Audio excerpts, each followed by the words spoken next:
Stop and listen closely, because no one's ever had the guts to tell you this. There's a spiritual secret so powerful that if you remember it now, nothing and no one will ever be able to control you again. And this secret has been hidden for centuries, but Thoth revealed exactly where to find it. But hold on, it's not just ancient history. I'm going to show you how, the moment you understand this, your soul will remember who you really are. And everything that feels confusing in your life right now will begin to organize itself effortlessly. Do you know why you feel that emptiness, that sense that something's missing? Because the whole world has been programmed to make you forget your true essence. They taught you to be someone you're not. And while you live in that forgetting, you obey, you consume, you hide. But today, that's going to change. I'm about to show you where the secret that Thoth protected is hidden. But first, you need to understand something. Everything you're searching for out there is already inside you, just waiting for you to remember. And at the end of this video, I'm going to reveal where that memory is hidden. Not in an ancient temple, not in a sacred book, but in something you carry every day and never noticed. Ready? Because once you hear this, there's no going back. Now that you know they hid the key that sets your soul free, it's time to reveal where it's been hidden for centuries. And the most amazing part? Civilizations that never physically met, separated by oceans and mountains, spoke of the exact same thing. How is that possible?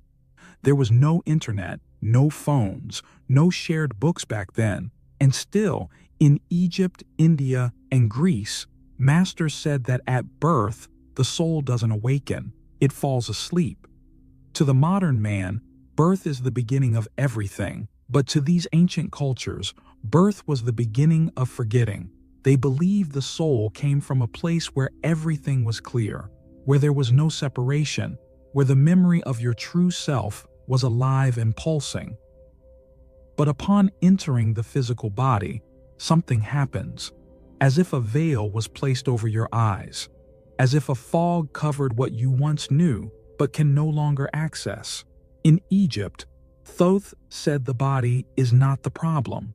The problem is believing you are only the body. In India, the ancient sages called this forgetting Maya, the great illusion. In Greece, the Orphic philosophers said the soul fell into a cycle of repetition and imprisonment, forgetting its divine origin. See the similarity? Completely different peoples, speaking the same truth. But there's something even more curious. They didn't record this knowledge in texts accessible to just anyone. It wasn't published in scrolls displayed in public squares. Much less were there public lectures. This kind of wisdom was passed on silently, from master to disciple, in private meetings, in closed chambers, inside temples where few were allowed to enter. Why? Because they knew not everyone was ready to handle this truth.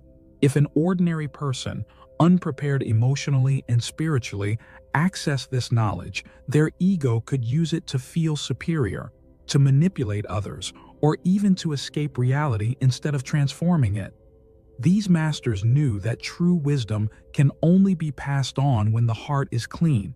It's not enough to want to know. You have to be ready to live what you discover. That's why, in the temples of Egypt, in the ashrams of India, and in the mysteries of Greece, silence was the greatest guardian of this secret. Because silence doesn't lie. Those who sought quick answers left empty-handed. Those who remained in silence began to hear something that wasn't written anywhere. But what exactly happened inside these temples? What kind of experience could make a soul that had forgotten its origin finally remember who it is? What was the hidden process kept under lock and key that completely transformed those who went through it? That's what you're about to begin discovering. In the next part, we're going to walk through the doors of those temples and reveal what happened in the secret chambers where few dared to enter. Get ready, because what you're about to see is not a symbolic ritual. It's an experience so deep, it changes the soul forever. And when the doors of those temples finally close behind the chosen ones, what happened inside wasn't a ceremony to impress anyone. There was no audience, no performance. There was only silence and darkness, because before the soul could remember who it was, it first had to forget who it thought it was. And that's where the crossing began, a crossing few could endure. The initiates were led to an isolated space, without light or sound. There, they were taken into a deep state of stillness, where even thoughts seemed to make no sense. And little by little, something inside them began to unravel. It wasn't the physical body, but the persona they had carried for years. All the stories they told about themselves began to collapse. The name, the profession, the status, the opinions, none of it mattered anymore. Thoth taught that this was the most critical moment, the instant when the ego, realizing it no longer had control, tried to resist. It would throw fears, doubts, and even false visions to keep the initiate tied to the old self. Because for the ego, death is unacceptable, even if that death is only symbolic. And here's the most shocking part of the process. The initiate didn't receive new information. No one explained the meaning of life to them. No master told them what to do next. Because true knowledge doesn't come from the outside. It comes when everything false falls away, and what's left is what was always there but had been forgotten. Imagine for a moment what it would be like to face absolute emptiness. No labels, no beliefs, no stories to cling to. Just you, naked before your own consciousness. For many, this moment was unbearable. Some gave up halfway, others went mad, trying to quickly rebuild their masks. But the few who stayed, they experienced something that changed everything. They realized there was nothing new to learn. What happened was the opposite. They remembered. They remembered a truth so deep that no words could describe it. It was as if, for a moment, everything made sense. Existence, the universe, life, and death. Everything fit together in absolute silence. But not everyone was ready for that. And here comes Thoth's warning. Crossing that portal unprepared was dangerous, because remembering too soon could break the mind. Imagine someone carrying unresolved traumas, unprocessed fears, and suddenly gaining access to the vastness of what they truly are. It could be too much to handle. And that was the greatest risk, to cross unprepared and get lost along the way. Because once you see what's on the other side, you can't unsee it. But what if you don't know what to do with it? What if your mind tries to distort what your soul saw, creating yet another illusion instead of freedom? That's why the masters warned, don't seek this crossing out of curiosity. Don't walk this path just because you want quick answers. Because if you try to remember who you are without first clearing the ground of your consciousness, you might end up creating even more confusion. And now the inevitable question arises. What happens to someone who crosses unprepared? What happens when someone accesses this deep remembrance without having the inner structure to hold it? That answer begins in the next part. Because what Thoth revealed about the dangers of this journey will show you why so many still live trapped in an invisible cycle, even after touching great spiritual truths. And now that you know the risk of accessing who you are without being ready, it's clear that there's a first obstacle in the way. An invisible obstacle that controls almost everything in your life. Thoth called it the lie of the self. And this is where most give up without even realizing it, because after all, who has the courage to look in the mirror and admit they spent their whole life believing an illusion about themselves? That's the first barrier. It's not outside. It's not some external force trying to stop you. It's inside. It's the sum of everything you believe you are. The problem is, from a young age, You were conditioned to believe things that weren't yours. Someone told you what to think about love, success, failure, and even about yourself, and you believed it. Not out of malice, but because no one taught you to question it. Now I ask you, how many times in your day do you stop and observe your own thoughts? How many times have you asked yourself where they come from? Because most of what you think every day isn't actually your creation.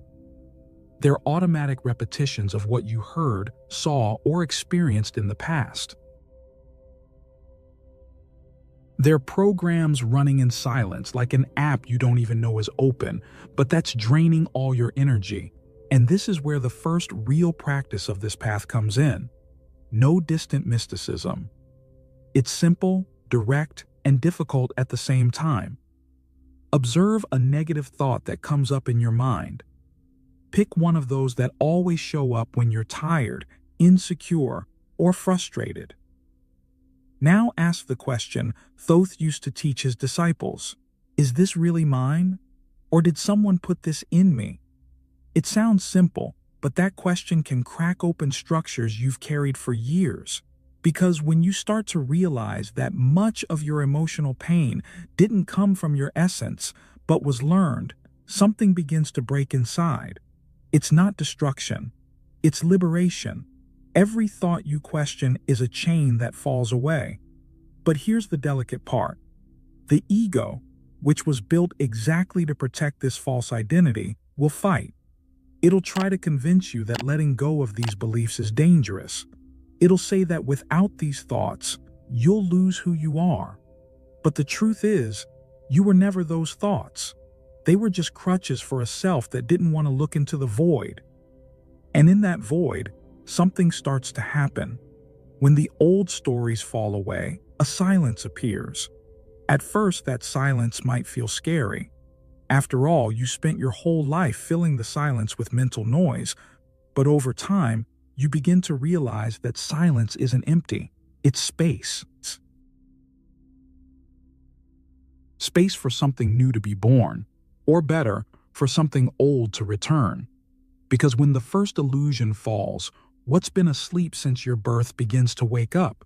It's not a new skill or a power someone's going to give you. It's a silent memory that starts to rise like an echo inside of you.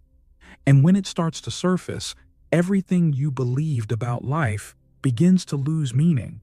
You can no longer live like before. The things that once motivated you now seem small. The arguments that used to occupy your mind now feel empty.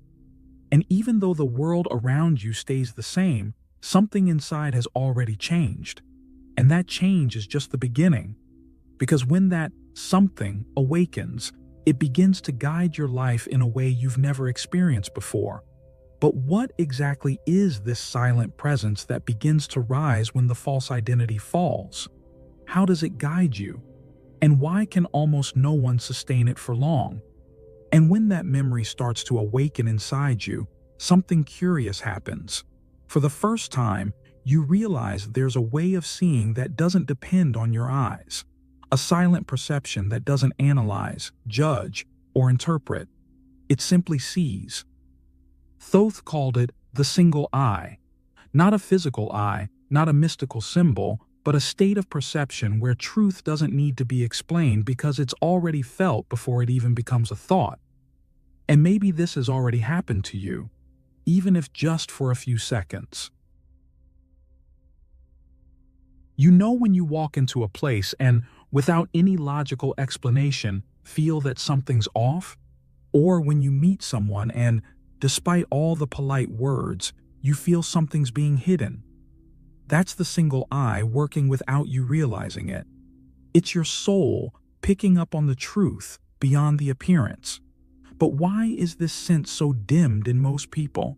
Because since you were born, you were taught to trust what you see more than what you feel. Society praised reasoning, logic, data, and forgot about the silent intuition that's always been there. The problem is, the eyes see what's on the surface.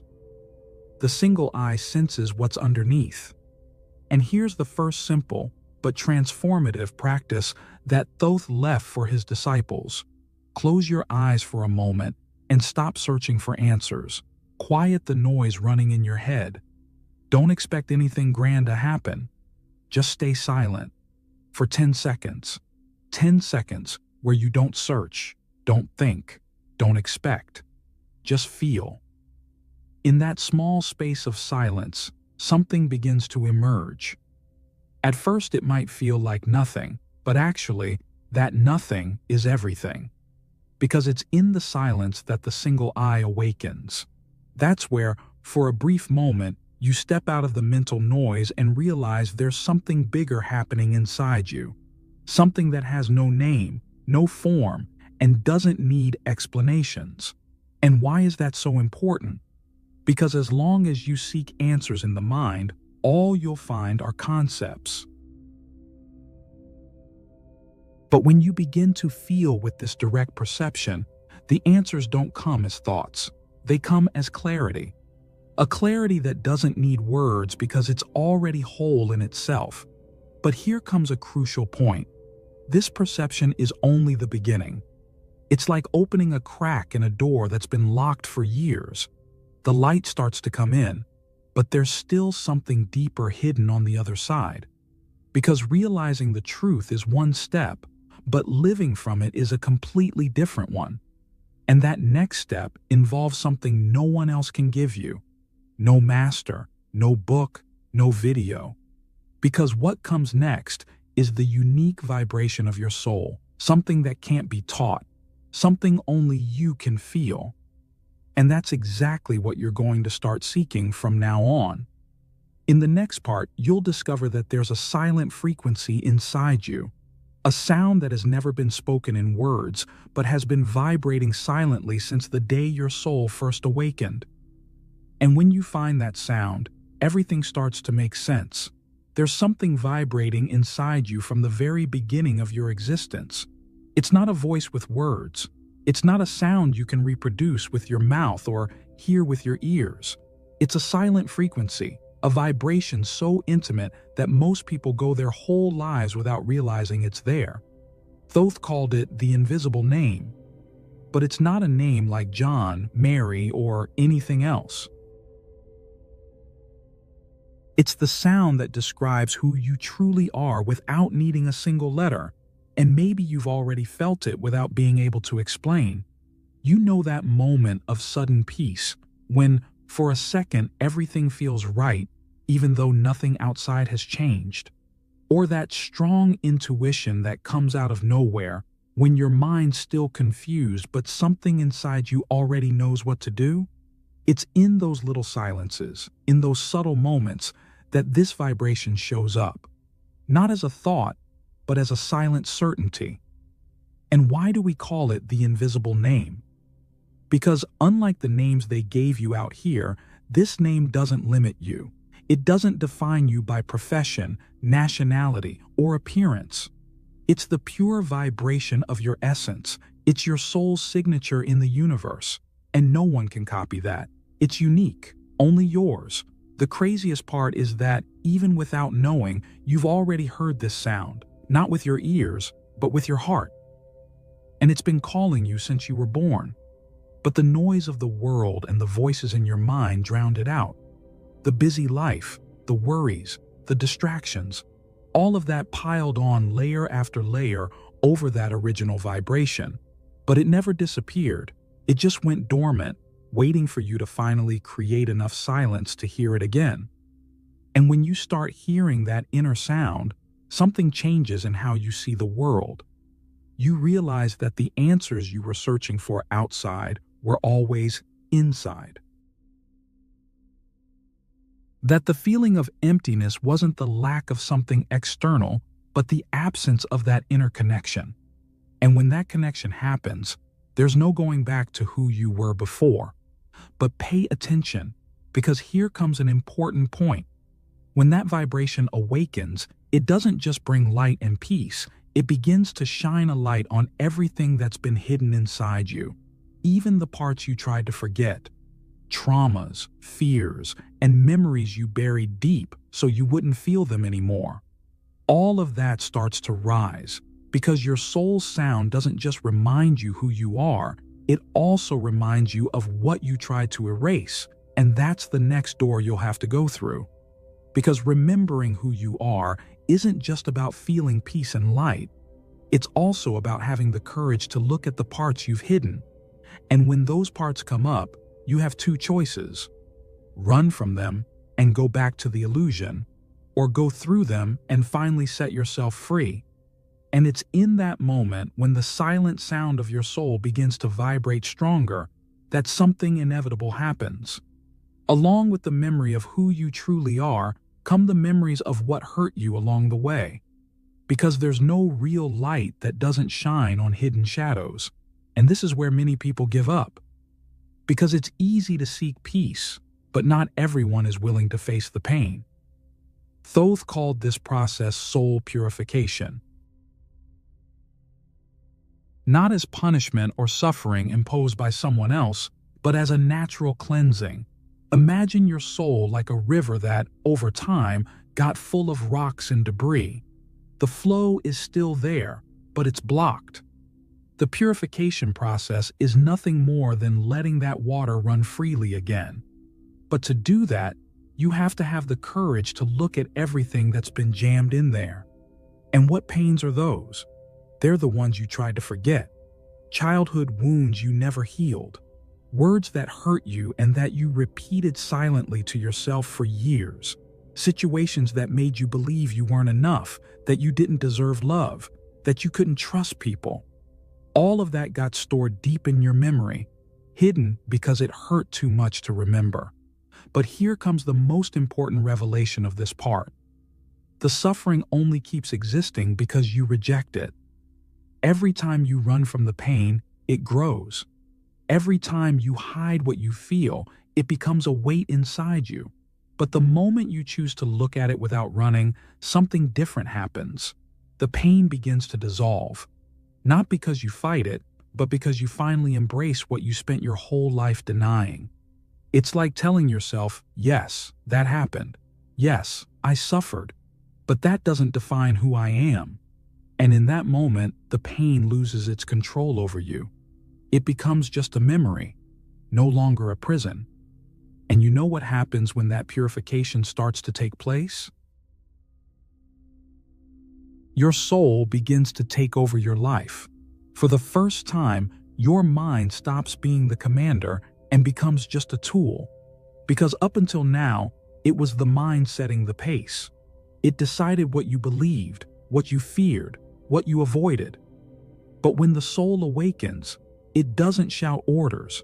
It leads in silence, with clarity and peace. And this is the point where many people, for the first time, feel a kind of inner silence unlike anything they've ever experienced. It's not emptiness, it's fullness. It's not the absence of thoughts, but the freedom of not being ruled by them. But now comes the question that opens the next level of this journey. If now the soul is the one leading, what happens to the mind that, for so long, was in charge? Is it just going to disappear? Or will it try to regain control somehow? In the next part, you'll discover what really happens when the soul takes the wheel and the mind loses the throne it held for so long. Until now, you've been clearing away the veils that were hiding your essence. But when those veils fall and your soul finally awakens, a change so deep appears that there's no going back. From here on out, your life will no longer be driven by the mind's automatic reactions. You begin to experience something rare, a life led by consciousness, not by fear. Thoth called it the waking trance. But pay attention. Don't confuse this with a hypnotic trance where you lose awareness of yourself. It's the opposite. Here, you're more conscious than ever. Your soul observes everything, feels everything, but is no longer dragged by emotional waves or anxious thoughts. It's like you're in the middle of a noisy crowd, but inside, there's such a deep silence that nothing can pull you out of that center. This state isn't an escape from life. It's not isolation. It's life lived with full presence. You still have your responsibilities, your challenges, your relationships. But now, instead of being a character inside the story, you become the author watching each scene unfold. Your mind still thinks, but you no longer believe everything it says. Your emotions still arise, but you don't react automatically to them. You feel, but you don't get lost in it. And something extraordinary happens in that moment. Time, which used to feel like the enemy, slows down.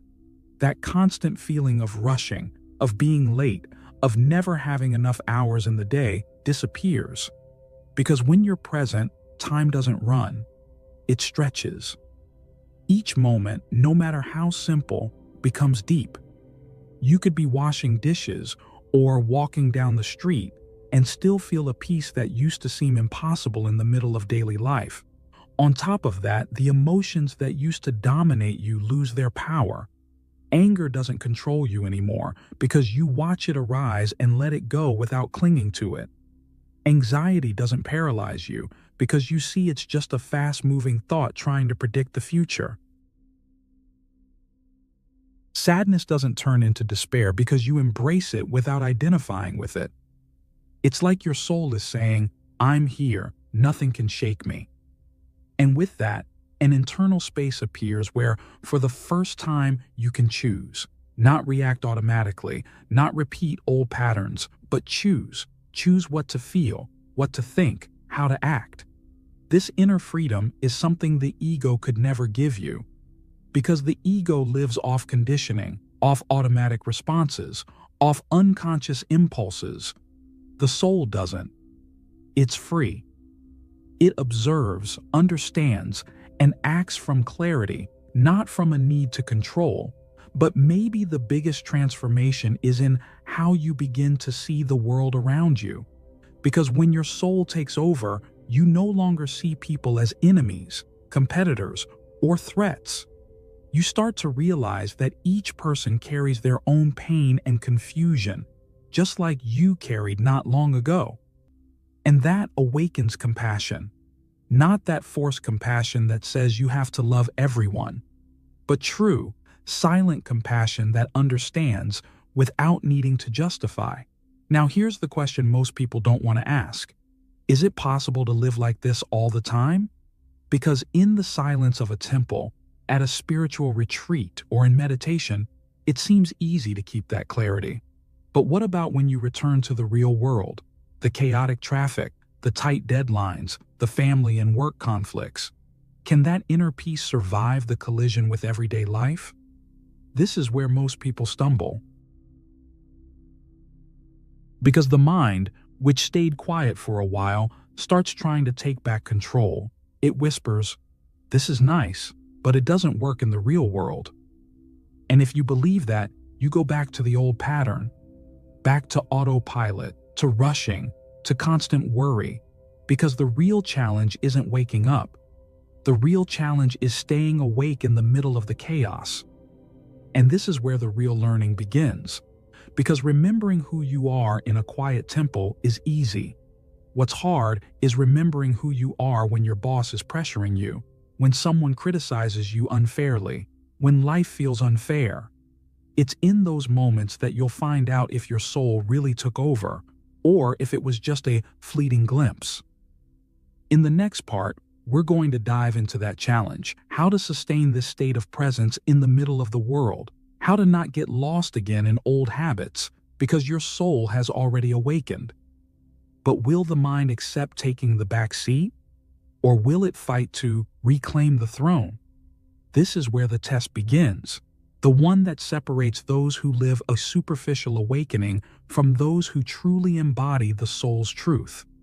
Because remembering who you are in silence with your eyes closed is easy. The real challenge is when you go back to the noise of the world and try to keep that memory alive, while everything around you tries to make you forget. Thoth used to say, "The true alchemist is the one who walks awake among the asleep and doesn't let them put him back to sleep." That sentence says it all. Because the world won't stop so you can keep your peace. The demands continue. The traffic continues. The news keeps bombarding you with fear and scarcity. And the people around you, often unconscious, keep trying to pull you back into the same old game. But this is where you choose who's in charge, your soul or the noise of the world. In practice, this starts with small acts. The first is conscious presence. This means being where your body is. If you're washing dishes, be there. If you're in a conversation, be present. Don't let your mind run off into the future or get lost in the past. It sounds simple, but it's constant training, because the mind, used to running on autopilot, will always try to escape. The second step is cultivating active silence. You can be in the middle of an argument and still maintain a space of silence inside. You can be in a noisy environment and still keep a part of you at peace. It's not about shutting your mouth. It's about not reacting automatically. It's that small space between stimulus and response where you choose how you want to act instead of just reacting. And the third point is paying attention to what you consume, because everything you watch, hear, and say feeds your vibration. If you consume fear-based news, your vibration drops. If you're around people who constantly complain, your energy goes down. If you spend the day on empty social media, your focus gets lost. That's why choosing what enters your mind is an act of spiritual protection. Over time, this constant practice transforms your life. Situations that used to throw you off now become neutral scenarios where you decide how you want to act. People who used to provoke you no longer have power over you because your peace doesn't depend on them. And the chaos of the world, which used to crush you, now seems small next to the vastness of your consciousness. But here's the detail Thoth warned about. The mind doesn't like losing control. It will try to take its place back. It'll try to convince you that you're wasting time, that this is nonsense, that there's no way to live like this in the real world. And in that moment, you need to remember who's in charge. If you keep up this practice, something extraordinary starts to happen. Your perception expands to the point where you start accessing memories that had been hidden until now. Memories that don't belong just to this life. You start having flashes of other times, other places, other existences. It might come as a very vivid dream, a strong intuition, or that déjà vu feeling, even if logic says it's impossible. It's not imagination. It's your soul accessing records that were always there, but that your limited mind could never understand. And here a new question arises. If these memories are coming back, what else does your soul know that you haven't remembered yet? What secrets are still hidden, waiting for the right moment to be revealed? That's exactly what we're going to start uncovering in the next part. Because remembering who you are in this life is just the beginning. The true awakening happens when you access everything your soul has always been. And when those memories begin to rise, you realize something that forever changes how you see your own existence. Because what you thought was the beginning of your story, your birth, is just a small comma in a much older text. Thoth spoke clearly. Your soul wasn't born with your body. The body is temporary, but the soul spans ages. It's been many things before becoming who you think you are now. And those memories didn't disappear. They just went dormant, waiting for you to be ready to remember. But these memories don't show up like scenes from an old movie. They appear disguised in your daily life, in patterns that repeat and you can't explain. Why do you always attract the same kind of situation, the same type of person, the same challenge? Why, even after changing cities, jobs, relationships, do certain feelings keep coming back? It's because your soul is trying to show you something unresolved from other journeys. Every repetitive situation that deeply bothers you is an echo of something you lived before that still needs understanding. And those ancient memories don't show up just to remind you of what was hard. They also bring talents you carry without knowing why. That ease you have with learning certain things, the natural connection you feel with distant cultures, the deep interest in topics most people don't even notice. All of that are signs of experiences your soul has already lived in other times and places. And the more you connect with your essence, the more those forgotten abilities begin to show up spontaneously. But this is the point where many people get lost.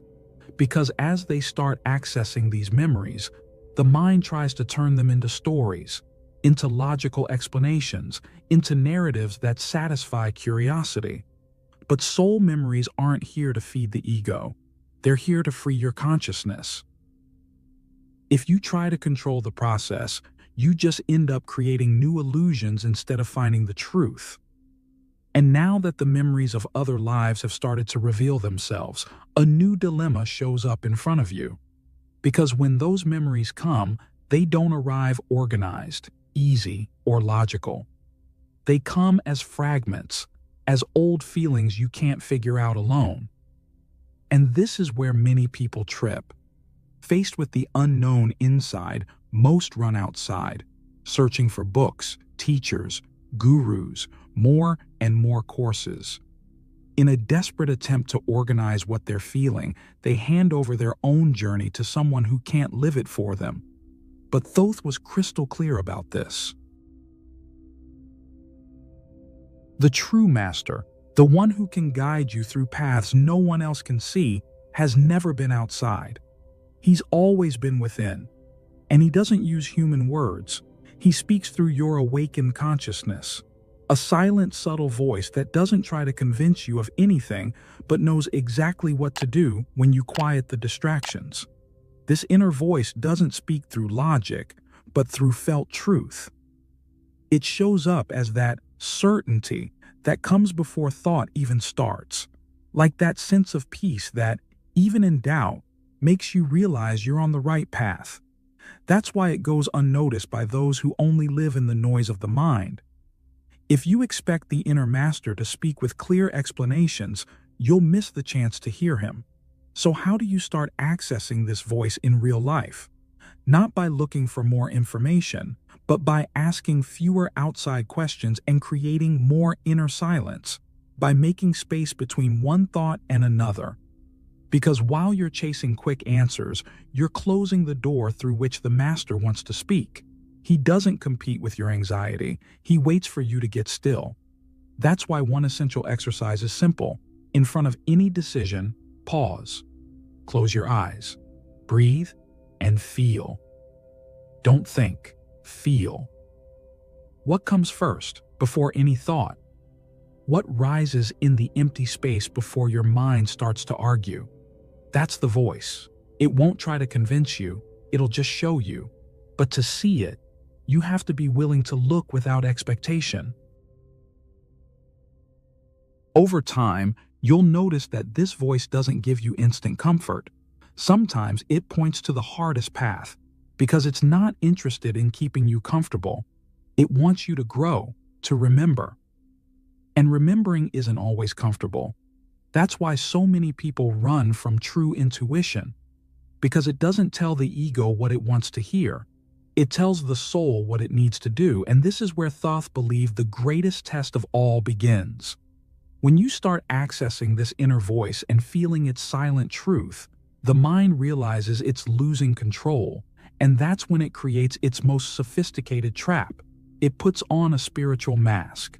It'll whisper, "Now you're different from everyone else. Now you know more. Now you're above the world." It'll try to make you believe you're special, that you're superior, that you've arrived where no one else has. And if you believe that, you fall into the trap that catches thousands of spiritual seekers along the path: spiritual ego. Now we arrive at the most delicate and dangerous part of the spiritual journey, the one Thoth called the final enemy. Not an enemy that screams from the outside, but a whisper that comes from within. A whisper so soft, so seductive, that many believe it's the voice of enlightenment itself. It's the ego, but not the ordinary ego that craves power, money, or status.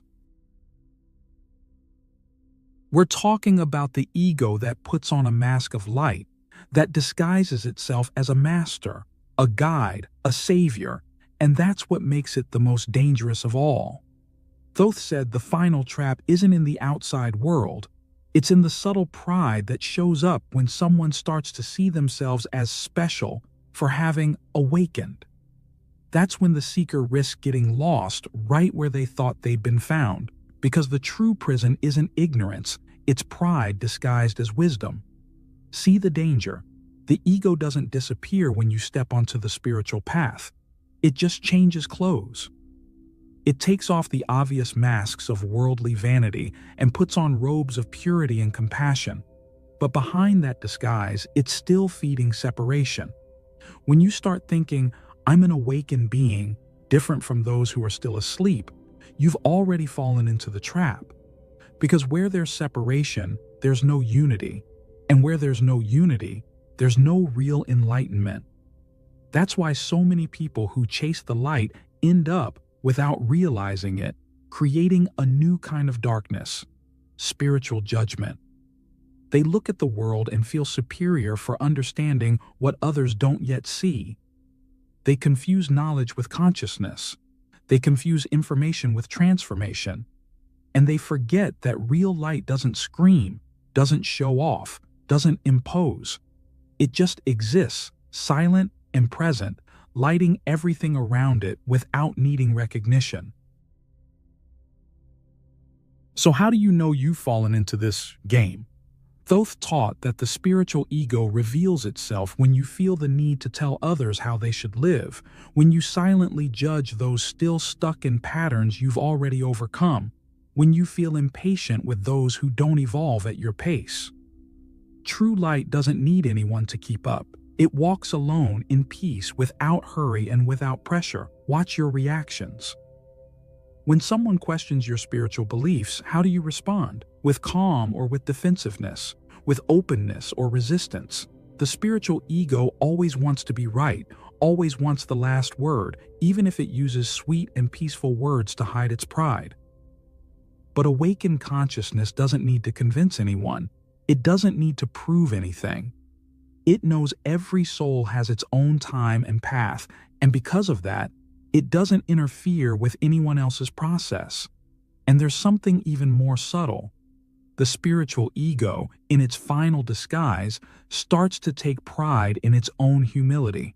It says things like, I've already overcome the ego. I'm just a channel for the light.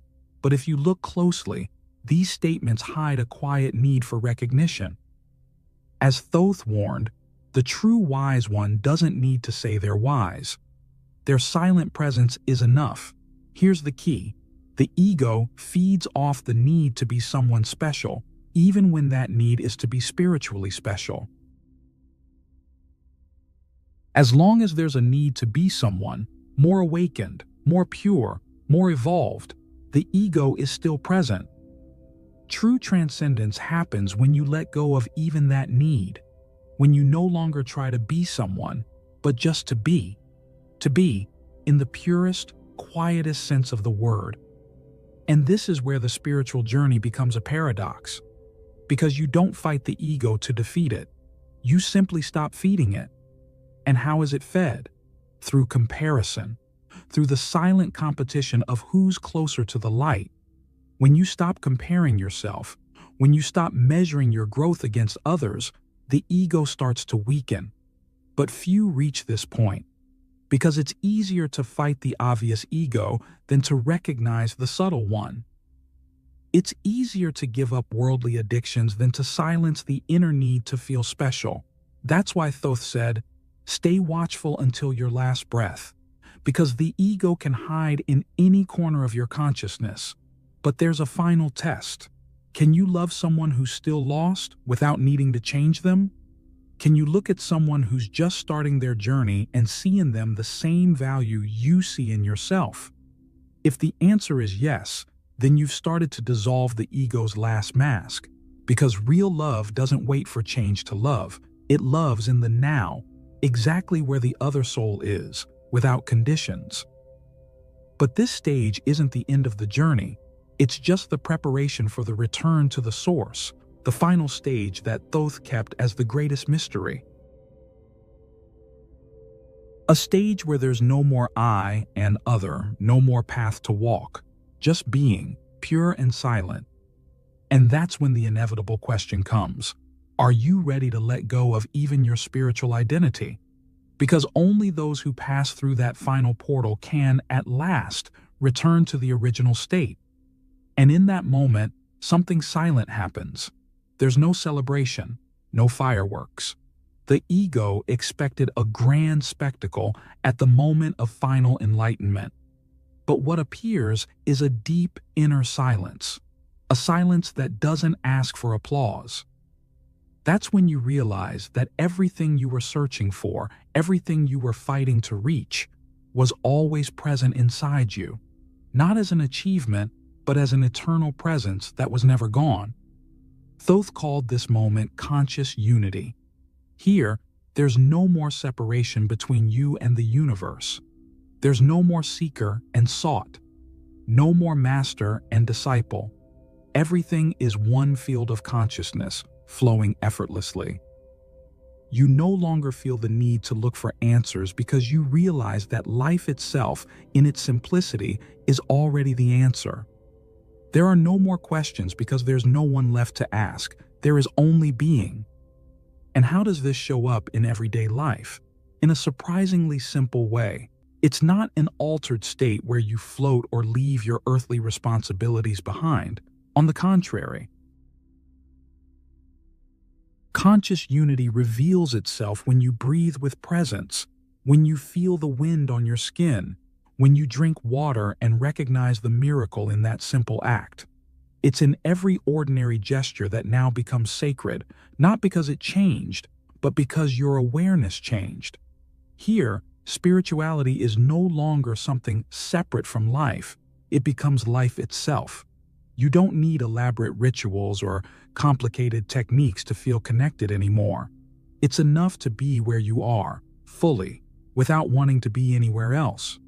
It's a state of deep simplicity where the present is enough and there's no anxiety about what's to come. Thoth said the greatest spiritual realization is to live naturally, not with indifference, but with surrender. To breathe and feel life as it is, without trying to control it, without wishing it were different, because in that state, there's no resistance. And where there's no resistance, the energy of the source flows freely. But pay attention, because even in this stage, the mind may try to turn this experience into a new concept, into a new spiritual identity. It may try to explain it, label it, or overshare it, seeking recognition for having reached that state. But true conscious unity doesn't need to be explained. It can only be lived. It's not a title you wear, it's a silent way of being. And here's the most fascinating part. Even in unity, you're still human. You still feel emotions, still face challenges, still live in the world. But now, everything happens within a larger space, a space where suffering no longer holds you down, where joy doesn't need to last, to be real. Because both pain and joy are recognized as temporary expressions of the same eternal consciousness. And here's where many people get it wrong. They think returning to the source means the end of practical life, as if someone who reached this state no longer has to pay bills, care for family, or deal with everyday things. But Thoth was clear. The return to the source doesn't pull you out of the world. It transforms the way you live in it. Everything still happens, but now you're no longer lost in the events. You observe them, participate in them, but without identifying with them. And when you reach this point, when everything becomes quiet and there's no more separation between you and the universe, that's when Thoth reveals the secret he never wrote down, but only whispered to those who were truly ready to hear. The secret isn't a hidden code or a forgotten technique in ancient scrolls. It's something much simpler, and for that very reason, much deeper. Thoth said, "Nothing can be lost within the soul. Everything can be remembered." That phrase, at first glance, might seem like just a nice metaphor, but if you dive into it, you'll realize the impact it has on your whole life. Since the beginning of your existence, since before your physical birth, you've carried within you all the wisdom, all the memory, and all the connection to the source. Even if the world made you forget, even if entire lifetimes passed and you believed you were lost, the truth never left you. It was only covered by layers and layers of forgetting. Imagine your soul as a deep, silent lake. On the surface, the waves of the world stir, creating distractions, fears, desires, and confusion. But deep down, the lake remains calm, untouched, holding the reflection of the truth that was never lost. Even when you feel disconnected, empty, or confused, that silent depth is still there, patiently waiting for you to remember. Thoth taught that forgetting is only a passing cloud, but the soul's memory is eternal. You may have identified for years with pain, trauma, failures, and illusions. You may have believed you lost your way, that you're far from the truth, that you drifted away from the source. But all of that is just stories from the mind, because in your essence, nothing was lost, only covered. And how do you access that memory? Not by trying harder, not by desperately searching for answers outside, but by entering a deep state of inner listening, because the soul doesn't shout, it whispers. And to hear its whispers, you have to quiet the noise of the mind and personality. Thoth said remembering isn't a mental process, it's a spiritual recognition. It's not about bringing up past facts like reading an old book. It's about recognizing, in the present, what has always been there. It's like turning on a light in a dark room. The light doesn't create anything new, it just reveals what was already there, but invisible. And the most beautiful part of all this is that, even if you've spent entire lives far from this awareness, it doesn't judge you, it doesn't punish you, it doesn't demand anything from you. It just waits, silently, ready to be remembered the moment you're willing to stop looking outside and start feeling inside. That's why Thoth always emphasized, the true seeker isn't the one who collects knowledge, but the one who learns to be silent. Because in silence, you stop seeking and start remembering who you are, remembering what has always been beyond your roles, your fears, and your beliefs. And when that remembering happens, it doesn't need words. It's felt in the heart. And now, after everything you've gone through, after quieting the mind, passing through the illusions of the ego, and touching the forgotten memory of the soul, something finally happens. But not in the way you imagined. Not like an intellectual idea you repeat in your mind to convince yourself you've awakened. That would just be another layer of ego trying to take control. What happens now is a living remembrance. An experience that can't be put into words, but that silently transforms everything you feel, everything you perceive, and everything you are. When Thoth spoke of full awakening, he wasn't referring to some unreachable state reserved only for masters or faraway enlightened beings. He was talking about something that's available to any soul who decides to stop seeking outwardly and starts remembering inwardly. And here is the fulfilled promise from the beginning of your journey. When you practice what's been revealed, when you stop resisting and simply begin to be, the remembrance is no longer a theory. It becomes a living presence. And this is where you realize something fundamental. You're not the character living temporary dramas and stories. You're not the fear that's paralyzed you so many times. You're not the pain that marked you in hard moments. You're the one who witnessed it all. The one who was never touched by any of those experiences, even though you went through them. You're like the sky that stays untouched while dark or bright clouds pass by. The sky doesn't identify with the clouds, it just watches them. That's your essence. In that recognition, life continues happening around you, but you no longer get confused with it. Problems show up, but they don't define who you are. Emotions arise, but they don't drag you around like they used to. Even the spiritual challenges that once felt like obstacles are now seen as natural parts of the journey, not as threats. And here's the real forbidden secret, the one so many tried to hide over the ages. Because a human being who remembers who they truly are can no longer be controlled, can no longer be manipulated by outside systems, by limiting beliefs, by imposed fears, or by any structure that feeds on collective forgetting. When the soul remembers who it is, all attempts at control become useless. Because true power isn't outside, it never was. It's always lived silently inside you, waiting for the moment you'd stop and simply notice. This is the moment when fear disappears, because there's nothing left to protect, nothing left to chase. Everything that could be lost no longer defines who you are, and everything that could be gained doesn't add anything to what you've always been. It's a state of absolute freedom, not in the sense of doing whatever you want, but in the sense of no longer being a prisoner to anything. Not to circumstances, not to other people's opinions, not to the ups and downs of life. And when you live like this, there's no arrogance, no superiority, there's just peace. A quiet peace that walks with you in everything you do, because you no longer need to prove who you are. Life becomes light. Even in hard times, there's a calm no one can take from you, because your security no longer comes from the outside, it comes from within. But don't get it wrong, this doesn't mean you'll stop feeling or that your life will become perfect in the human sense.